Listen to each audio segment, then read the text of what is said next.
और जब खुदा न खा सबके दोबारा मैं हार को तो मैं रेंडो ही मर जाऊंगा। जब बातें ध्यान रख ली नू मान ले मैं मर जाऊंगा। तो हमारे बहुत सम्मानित है, बहुत माना हुआ इनका चैनल है, बेचारे सीधा दिल्ली से चल करके मेरा इंटरव्यू लेने के लिए आए, बिना लालच के बिना स्वार्थ के।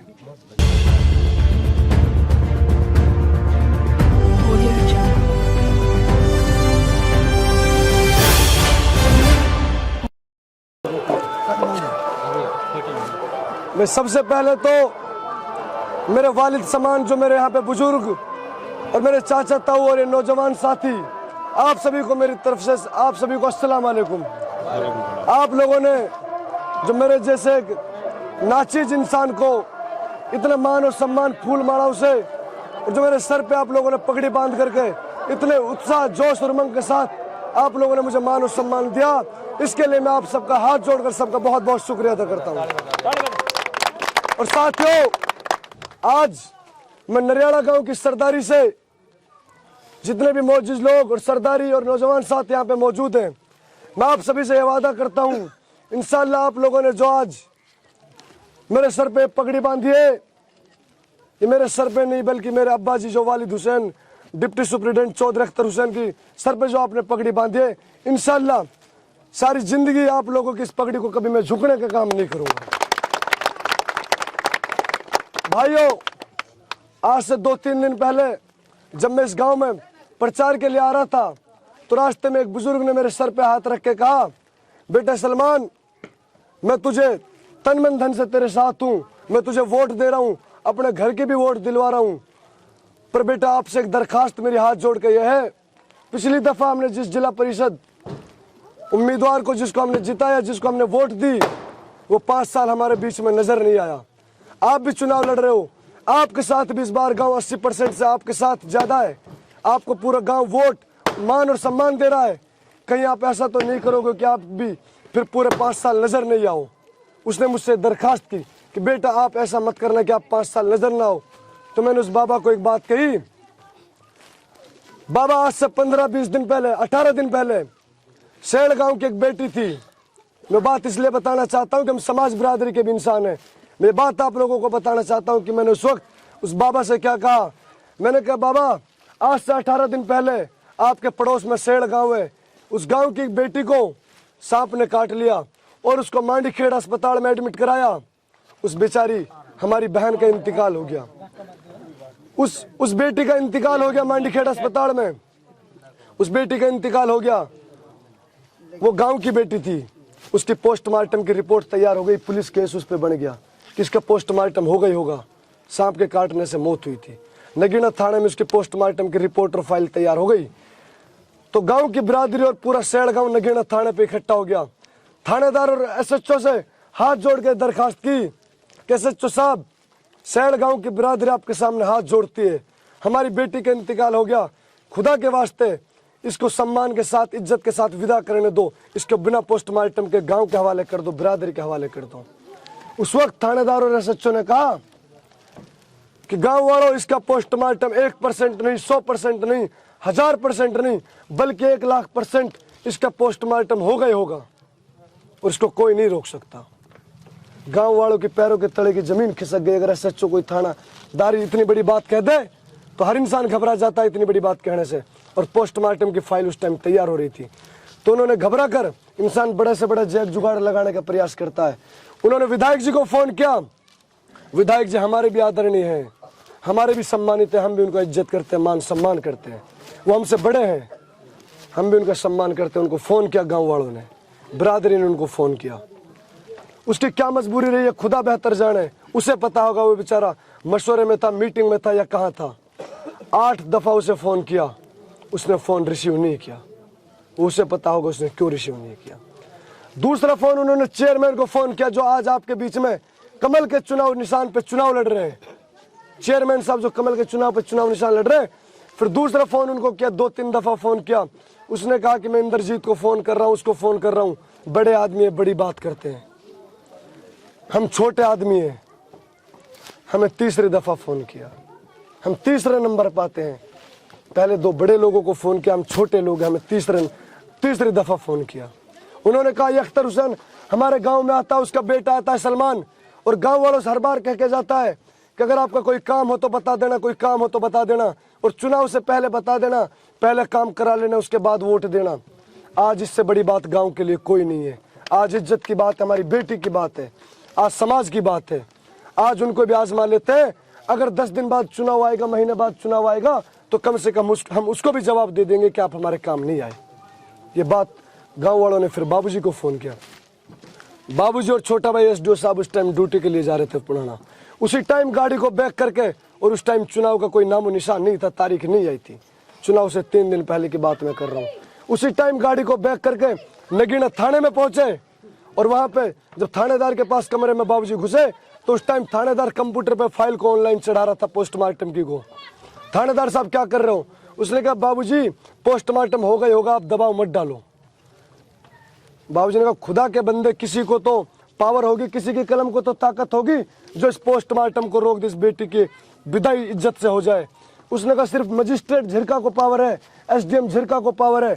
अगर एसडीएम अपने रिस्क पे लिख के दे देता है सफेद कागज पे कि इसका पोस्टमार्टम नहीं होना चाहिए, तो इसका पोस्टमार्टम रुक सकता है, वरना दुनिया में कोई दूसरी ताकत नहीं है जो इस पोस्टमार्टम को रोक दे। उसी टाइम बाबूजी अख्तर हुसैन ने 5 गांव के लोगों को साथ में बिठाया, फाइल को लेके झिरका एसडीएम के पास पहुंच गया। एसडीएम रणबीर सिंह था, एसडीएम झिरका रणबीर सिंह था, और वो एसडीएम पुढ़ाना से ट्रांसफर होकर के झिरका आया था। अब्बा जी पुढ़ाना एसडीएम ऑफिस में deputy superintendent SDM Ranbir Singh था, उसका ट्रांसफर झिरका हुआ था। जिस दिन उसका ट्रांसफर हुआ, उसने बाबूजी अख्तर का हाथ यहाँ से पकड़ कर कहा, अख्तर हुसैन मैं आपको भाई समझता हूँ, अगर भादस गांव आपका झिरका सब डिवीजन में लगता है, मेरे अंडर में आता है, मेरे इलाके में आता है, अगर आपका कोई काम पड़े तो आप मुझे बता देना। तो बाबूजी ने कहा अल्लाह के शुक्र से मेरे तो 6 के 6 भाई सरकारी अफसर है, ये मेवात नहीं हरियाणा के रिकॉर्ड है एसडीएम साहब। मैं आपको बता रहा हूँ, ना मैं दलाली करता हूँ, ना मैं चोरी डकैती करता हूँ, ना मैं गाय काटता हूँ, ना मैं गो तस्करी करता हूँ। अगर मेरा कोई काम खुदा ना खास्ता फिर भी आपसे पड़ जाए तो मेरे काम के लिए मना कर देना, आप मेरा काम मत करना, मेरे काम के कागज को आप फाड़ के फेंक देना, मेरा काम मत करना।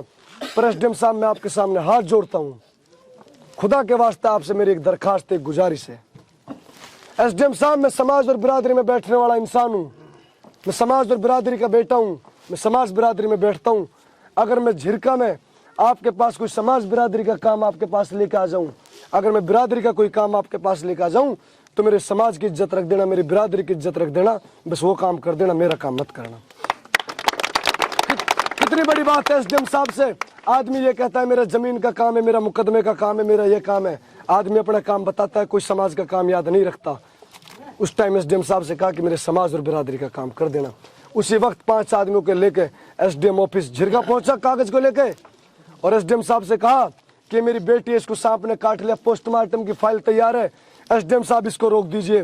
उसने कागज पढ़े एसडीएम साहब ने, उसने कहा अख्तर हुसैन आप तो कह रहे हो ये आपकी बेटी है, आप भादस गांव से और ये सैड़ की बेटी है।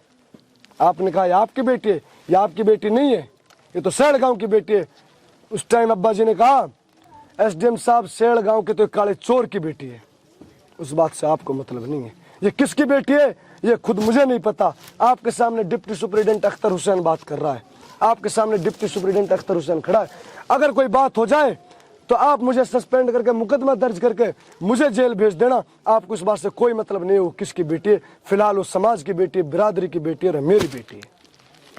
और उसी वक्त एसडीएम साहब ने मुहर लगाई और साइन करके लिख करके दिया, इस बेटी को बिना पोस्टमार्टम के बिरादरी के और समाज के और गांव वालों के हवाले कर दिया जाए। और उसकी एक फोटोकॉपी डीएसपी ऑफिस झिरका को दी, एक नगीना थाने में दी और एक मांडीखेड़ा अस्पताल में दी। अल्लाह के शुक्र से 15 मिनट के अंदर उस बेटी की लाश को गांव वालों के हवाले कर दिया और सैड़ गांव में 4 बजे उसको मिट्टी लगी। और खुदा की कुदरत हुई कि उसके 3 दिन बाद चुनाव का ऐलान हो गया। किसी ने गुमान में शानो गुमान में नहीं सोचा था कि इतनी जल्दी तारीख आ जाएगी, क्योंकि सबको पता था 2 साल से चुनाव टल रहे हैं, इसलिए विधायक जी और चेयरमैन आपके बीच में नहीं आए। 3 दिन बाद जब गया मैं वोट मांगने के लिए, मैंने उन बुजुर्गों से वोट मांगे। मैं कभी इस बैठक पर जा रहा हूँ, कभी उस बैठक पे, जहां मैं जाता वहीं मेरे सामने हाथ जोड़ के यूं खड़े हो जाते, खुदा के वास्ते बेटा आप हमसे वोट मत मांगो। मैंने कहा बाबा मैंने क्या गुनाह कर दिया, क्या गलती है मेरी, मैं वोट नहीं मांग सकता। उसने कहा बेटा आपने कोई गुनाह नहीं किया, आपके बाप ने हमारे गांव की इज्जत रखी, हमारे बेटी की इज्जत रखे और पूरे सेड़ गांव की समाज बिरादरी की इज्जत रखे। अब टाइम आया इंशाल्लाह, अब हम आपकी इज्जत रखेंगे। और ये वादा किया कि इंशाल्लाह 100 की 100% वोट सेड़ गांव में इंशाल्लाह एक मुहर लगाने के लिए आपके लिए जी जान लगा देंगे। तो मैं आप लोगों से जाने से पहले इस नरियाला गांव की सरदारी से ये वादा करता हूँ, चुनाव सिर्फ 5 साल के लिए आकर चला जाएगा, कैंडिडेट आते हैं जाते हैं। मैं आप लोगों से ये वादा करता हूँ कि हम लोग समाज और बिरादरी में उठने बैठने वाले इंसान हैं। अल्लाह के शुक्र से 6 के 6 चाचा ताऊ अफसर हैं, छोटा भाई SDO लग रहा है, अब्बा जी डिप्टी सुपरिटेंडेंट लग रहा है। हम इस चुनाव को खाने कमाने के नाम पर नहीं लड़ रहे हैं, हम सही मायने में समाज बिरादरी के बीच में उठने बैठने के लिए इस चुनाव को लड़ रहे हैं। मेरे खुदा के वास्ते आप लोगों से हाथ जोड़ कर दरखास्त है, अपने एक भी वोट को खराब मत करना। और मैं दोबारा इस चुनाव को बड़े उम्मीद और बड़े हिम्मत और हौसले के साथ चुनाव को लड़ रहा हूँ। आप सबसे मेरी दरखास्त है, ज़्यादा से ज़्यादा आप लोग मेरी इसमें मदद करना। और भाइयों, जीप का निशान है, जिप्सी का निशान मिला है। देखो, हम मर्द मानसों के पास आ जाते हैं, हमारा काम बैठकों पे मेहनत करने का है, दुकानों पे, बंगला बैठकों पे हम चले जाते हैं। मर्द मानस के पास जा सकते हैं। आपसे हम अपील करते हैं, हमने मेहनत में कोई कसर नहीं छोड़ी, पर वोट के बराबर हिस्सेदार हमारी माएँ बहनें भी हैं, चाची ताई भी हैं, हमारी दादी भी है। खुदा के वास्ते आप सबसे अपील है, हमारी जो माई है, चाची ताई हैं, उनको निशान समझाने में आप हमारी मदद कर देना। मैं आप लोगों को जिम्मेदारी सौंप के जा रहा हूँ। बस सब भाइयों से इतनी दरखास्त है। और दूसरी एक बात और याद रखना, इस गांव में मैंने 2-3 दिन पहले जब जिक्र सुना, मुझे बड़े अंदर से मायूसी और निराशा लगी। ऐसी कानों में खबर थी कि गांव वालों ऐसे आपस में बातें कर रहे हैं, पंचायत कर रहे हैं, गांव का है। खुदा के वास्ते ये सब बातें मत करो। कोई इंसान अगर आप फीता और मीटर लेकर के नापोगे कि किस कैंडिडेट का घर नजदीक है, तो इसी भाई का घर नजदीक आपको मिलेगा। मगर जब आप लोग दिल का फीता और दिल का मीटर लेकर नापोगे, तो इंशाअल्लाह अख्तर हुसैन और सलमान अख्तर आपके सबसे नजदीक मिलेगा। ये बात आपके लिए मैं बता दूंगा। और इंशाअल्लाह हम काम आने वाले आदमी हैं। पिछली दफा आपने गलती की, आप लोगों ने जो वोट दिया था वो विकास के नाम पर, विकास के मुद्दे पर वोट नहीं दिया था। आप लोगों ने वोट दिया था, वो कहता था कि मेरी गाड़ी टूटी शेर, मेरा मकान गिरवी रखा पड़ा है, और जब खुदा न खास इलेक्शन हार गया तो मेरी बहू भाग जाएगी। आज उस कैंडिडेट के पास गाड़ी भी बड़ी है, मकान बड़कली चौक पे बना लिया, और जो कहता था बहू भाग जाएगी, वो बहू भी कहीं नहीं भागी। और जब खुदा न खास सबके दोबारा मैं हार गो तो मैं रेंडवाई मर जाऊंगा। जब बातें ध्यान रखिए, नू मान ले मैं मरी जाऊंगा। तो भाई याब नाम पे वोट मत दो। लोग बड़े बड़े वादे कर रहे हैं, वाने पे बड़े बड़े वादे कर, हमको पता है, हम जामिया यूनिवर्सिटी से पढ़े लिखे स्टूडेंट है। मेरे साथी राशिद भाई, ये महबूब भाई, ये मास मीडिया के स्टूडेंट है, हमारे बहुत सम्मानित हैं, बहुत माना हुआ इनका चैनल है। ये खुद मेरे पास चल के दिल्ली से बेचारा में इंटरव्यू लेने के लिए आए कि जामिया यूनिवर्सिटी के स्टूडेंट, कोई काबिल स्टूडेंट अगर आगे बढ़ रहा है, पॉलिटिक्स में कदम बढ़ा रहा है, तो उसको हमें उसका चलकर साथ देना चाहिए। बेचारे सीधा दिल्ली से चल करके मेरा इंटरव्यू लेने के लिए आए, बिना लालच के, बिना स्वार्थ के। तो भाइयों, हमें पता है हरियाणा पंचायती राज एक्ट 94 में जिला परिषद और सरपंच के अंदर में 18 सब्जेक्ट है, चाहे BPL हो, पेंशन हो, बिजली हो, गली गांव के रास्ते हो, प्राइमरी एजुकेशन हो। अल्लाह के शुक्र से मुझे पता है हमारी लिमिट कितनी है, हमारी औकात कितनी है। हम आप लोगों से छोटा वादा करेंगे, पर इंशाल्लाह उनको 100% पूरा करेंगे। और आप नरियाला गांव की सरदारी जो आप लोगों ने मुझे मान सम्मान दिया है, इंशाल्लाह सारी ज़िंदगी आप लोगों के इस मान सम्मान की मैं हमेशा लाज रखूँगा, हमेशा आप लोगों का एहसानमंद रहूँगा। और टाइम का मैं खुदा के वास्ते इसमें जितनी ज़्यादा से ज़्यादा हो, जिप्सी का बटन है, आप लोग मेरी इसमें मदद करते हैं। नमस्कार, स्वागत है आप सभी का दी वॉक्स वायर पर। मैं आपके साथ महबूब खान, और आज हमारी टीम पहुंच चुकी है पिनंगवा के गांव नरियाला में, जहां पर सलमान भादस के जिला पार्षद का उम्मीदवार हैं। तो आइए इससे हम थोड़ी सी बातें करते हैं, क्या इनकी प्लानिंग है फ्यूचर को लेकर। अगर ये उम्मीदवार बनते हैं तो क्या क्या जो वादे कर रहे हैं उनको निभा पाएंगे या नहीं। स्वागत है आपका सलमान। शुक्रिया। सबसे पहले तो आप हमें ये बता दीजिए कि आपका चुनाव चिन्ह क्या है और आप कौन से वार्ड से लड़ रहे हैं। मेरा जिला परिषद वार्ड 12 नूह से मैं जिला परिषद का उम्मीदवार हूं, और मेरा चुनाव निशान है जीप। जैसा कि सलमान, आपको हम जानते हैं, आप जामिया यूनिवर्सिटी के छात्र रह चुके हैं, और आप सिविल सेवा में भी जा सकते थे, लेकिन आपने राजनीतिक कैरियर क्यों चुना। आज से करीब 3 साल पहले 2019 में मैं अपने गाँव में, हमारे खेड़ा की एक बस्ती है जो 100 मीटर की ऊंचाई पे है, मैं वहाँ एक दावत में जा रहा था। तो 100 मीटर की ऊंचाई पे मैंने देखा हमारे गांव की जो बहन बेटियां हैं, जो गरीब बिरादरी की जो हमारी माएँ बहन है, वो पानी का मटका लेकर मेरे सामने चढ़ रही थी, और उसको ठोकर लगी और मटका भी फूट गया और उसके घुटने में चोट लगी। तो उस टाइम मैंने उस दिन उस चीज़ को महसूस किया, और मैंने उस दिन गाँव वालों को इकट्ठा करके, उस गरीब बिरादरी को इकट्ठा करके पूछा कि आखिर ऐसी क्या मजबूरी है कि आप लोग को पीने का पानी घर पर नसीब नहीं होता, आपको 100 मीटर की ऊंचाई इन माओ बहनों को पानी पीने के लिए चढ़ना पड़ता है। तो आपने इन सारी दिक्कतों का सॉल्यूशन निकालने के लिए आप राजनीतिक में आए हैं। तो सलमान, मेरे दूसरा सवाल ये है कि आप जैसे हर आदमी आता है, हर उम्मीदवार आता है और वादा करता है, वो आपकी क्या प्लानिंग है इस चीज़ को लेकर? आपका सवाल सही है, मगर आपने मेरी बात अधूरी छोड़ दी। तो जिस दिन मैंने उस पीने के पानी वाले मसले को, उनकी ज़रूरत को समझा, उनके उस दर्द का एहसास किया, तो मैंने उस दिन उन गांव वालों को साथ लेकर के संघर्ष करना शुरू किया। अपने साथ लेकर के उनको पब्लिक हेल्थ डिपार्टमेंट में मैं लेके गया और चंडीगढ़ तक मैं उनके डिपार्टमेंट में मैं गया, जो चीफ इंजीनियर है। 27 अगस्त 2019 को उन गांव वालों के लिए, जहां कभी 20 साल से पानी नहीं पहुंचा था, 1,86,00,000 रुपए में गांव वालों के लिए मंजूर करा के लाया। जहां कभी 20 साल से पानी नहीं पहुंचा, आज अल्लाह के शुक्र से भादस गांव में बिना मैंने किसी पद के एक एक घर में नलका लगा हुआ है और पानी की पाइपलाइन घर घर बिछी हुई है। जैसा कि सलमान, आप इकलौते उम्मीदवार नहीं है जिला पार्षद के, आपके अपोजिट में जो है वो वर्तमान के विधायक जी, तो आप इस चीज़ को किस तरीके से देखते हैं? देखो, चुनाव लड़ना हर किसी का एक लोकतांत्रिक और संवैधानिक अधिकार है। चुनाव आप भी लड़ सकते हैं, चुनाव कोई भी भाई लड़ सकता है, चुनाव हर किसी का अधिकार है। और इस चुनौती को ये तो चुनाव के जो जनता है वो बताएगी कि वो किसको जिताना चाहती है, किसको वोट देना चाहती है। वो जिस पे भरोसा करेगी वो उसको वोट देगी। ये तो जनता तय करेगी कि किसको जिला परिषद बनाना है और किसको नहीं बनाना। सलमान, जैसे कि हर उम्मीदवार आता है, वादों के साथ आता है वो। अब से अगर हम पिछले 5 साल को देखें तो उसमें कोई उम्मीदवार आया होगा और उसने वादे किए होंगे बहुत सारे, तो जो उम्मीदवार चुना गया था उसने उन वादों को कहां तक पूरा किया? शिक्षा को लेकर, स्वास्थ्य को लेकर और जितनी भी जो आम सुविधाएं हैं उनको लेकर, तो कितना किया था उसने? देखो भाई, जो पिछला जिला पार्षद बना, मैं किसी भाई की बुराई नहीं करना चाहता, वो भी हमारा भाई है। उसने चुनाव लड़ा, उसने क्या वादे किए ये तो वो बेहतर जाने या फिर वो जनता जाने जिन्होंने उनको चुना था। मैं तो सिर्फ इतना कहना चाहता हूँ, अगर उसने काम किया होगा जमीन पे, धरातल स्तर पे अगर काम किया होगा, लोगों की उम्मीदों पे खरा उतरा होगा, जाहिर सी बात है उसको वोट मिले होंगे। जितना उसने काम किया होगा उतना उसे वोट मिलेंगे। और जहाँ तक मेरी बात है, तो मैं तो जितने भी अपने वार्ड परिषद जो 18 गाँव हैं, सभी लोगों से मैंने हरियाणा पंचायती राज एक्ट का 94 मैंने पढ़ा है, जिसमें हरियाणा पंचायती राज में 18 सब्जेक्ट हैं, 18 विषय हैं। चाहे BPL हो, चाहे पेंशन हो, चाहे गांव के रास्ते हो, चाहे बिजली का मसला हो, चाहे प्राइमरी एजुकेशन हो, चाहे कब्रिस्तान हो, चाहे शमशान हो, ये 18 विषय जो आते हैं हरियाणा पंचायती राज में। तो इंशाल्लाह मैं तो लोगों से वही वादे करूंगा, छोटे वादे करूंगा और वही वादे करूंगा जितनी हमारी लिमिट है, जितनी जिला पार्षद की एक पावर होती है। और इंशाल्लाह उनको 100% जमीनी स्तर पर मैं पूरा करने का 100% मैं प्रयास करूंगा। आज जो पिछला प्लान का जो चुनाव हुआ था जिला पार्षद का, उसमें जो वादे किए गए थे वो तो आम नागरिक ही बता सकते हैं, जैसे गांव वासी हैं ये बता सकते हैं कि कौन कौन सा वादा पूरा किया है और किन किन वादों को उन्होंने वो किया था।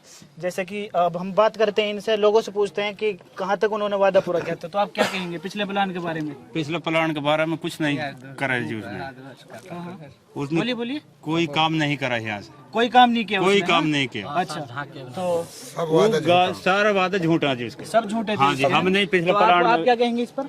जनाब, वो जीतने के बाद कभी गांव में फटका भी नहीं है, फटका ही नहीं गाँव में, नहीं है। अच्छा, कोई सारे वादे उसके झूठे हुए हैं। कोई एक वादा उसने पूरा किया हो ऐसा जो उन्होंने गांव की सड़क हो या पानी हो या शिक्षा हो या स्वास्थ्य को लेकर कुछ किया हो? कोई वादा उसने पूरा नहीं किया, कोई पूरा नहीं किया। वो गांवों को आके देखता भी नहीं है। वो अब इलेक्शन के दौर में फिर निकला है वोट मांगने के लिए उसे। मतलब अब इलेक्शन का टाइम आया तो घर से अब निकला, कल से छिपा हुआ था। हाँ, छिपा हुआ था। अच्छा जी, ऐसा है, हम जो पिछली बार हमने जिला पार्षद जिताए हो मुरली, और यही उम्मीद से जिताए हो कि गामन को भलो करे। जनता कोई भी वोट देवे तो अपना भला के लिए देवे, हमारे काम आवे, हमारे सुख दुख में साथ देवे।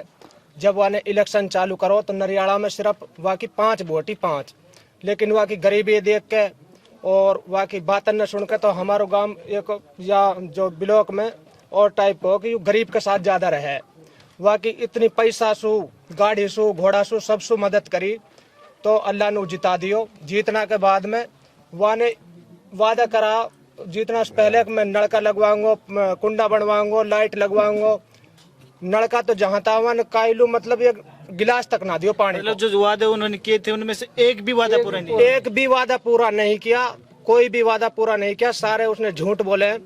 उसने अपना जो है अपना पेट भरा है। उसके पास में ओनली एक कमरा था बड़कली चौक पे, एक कमरा था जैसे किसी गरीब आदमी का हो। और आज उसकी बड़कली चौक पे बढ़िया मतलब 1 करोड़ की कोठी खड़ी है, 1 करोड़ की करेटा आज गाड़ी जो ले सलमान आपके बीच आए हैं जिला पार्षद के उम्मीदवार है, जो इनसे क्या उम्मीद है आपकी? ये बताइए। इनसे यही उम्मीद है। हमने 5 साल में बहुतों को देखा है, गांव में घूमे, लेकिन इससे अच्छा हमें कोई नहीं मिला। मतलब समाज का है, पूरा परिवार इनका जो है सरकारी नौकर है, पैसे की इन्हें जरूरत नहीं है। हमने उम्मीद है सलमान से? इंशाल्लाह पूरी उम्मीद है, जीतेगो भी और हमारे लिए काम भी करेगा। तो जैसा कि आप देख सकते हैं कि लोग सलमान का सपोर्ट कर रहे हैं, जन समर्थन कर रहे हैं, तो फाइनल सलमान से सवाल यही होगा कि इनकी उम्मीदों पर वो किस तरीके से खरे उतरेंगे। इंशाल्लाह मैंने आप लोगों को पहले भी बताया, मैंने अपने वार्ड की जनता से कोई लोक लुभावन वादे नहीं किए, मैंने कोई लालच वाला वादा नहीं किया, और ना मैं उन नेताओं में से हूँ जो वोट नोट से खरीदने का काम करते हैं। मैं तो लोगों से जो वादे करूँगा, इंशाल्लाह मैं छोटे वादे करूँगा, ज़्यादा बड़े वादे नहीं करूँगा, मगर जो वादे करूँगा इंशाल्लाह उनको 100% ज़मीनी स्तर पर मैं पूरा करने की कोशिश करूँगा। और ख़ास तौर पे जो मजदूर किसान परिवार जो हैं, जितने भी हमारे गरीब और आम जनता है, इंशाल्लाह उनके लिए मैं हमेशा संघर्ष का रास्ता अपनाऊंगा। जी देखो जी, देखा गया है कि अब तो सलमान चुनावी मैदान में है, लेकिन चुनावी मैदान से पहले भी ये लोगों को काम आते हैं और लोगों के सुख दुख में शरीक रहते हैं। तो मेरी सारे गांव वालों से यही और सबसे यही अपील है कि अच्छा चुनो, और जो उम्मत के काम आ सके, जो लोगों का काम आ सके, लोगों को सुख दर्द में दुख दर्द में शरीक हो सके, उसको वोट दीजिए। मेरी ये दरख्वास्त है, क्योंकि ये बगैर चुनाव के भी लोगों को काम आते रहते हैं। इसलिए सारों से दरख्वास्त है कि भाई सलमान को वोट दे, और जीप का निशान है। अभी तक के लिए इतना ही। देखते रहिए द वॉक्स वायर।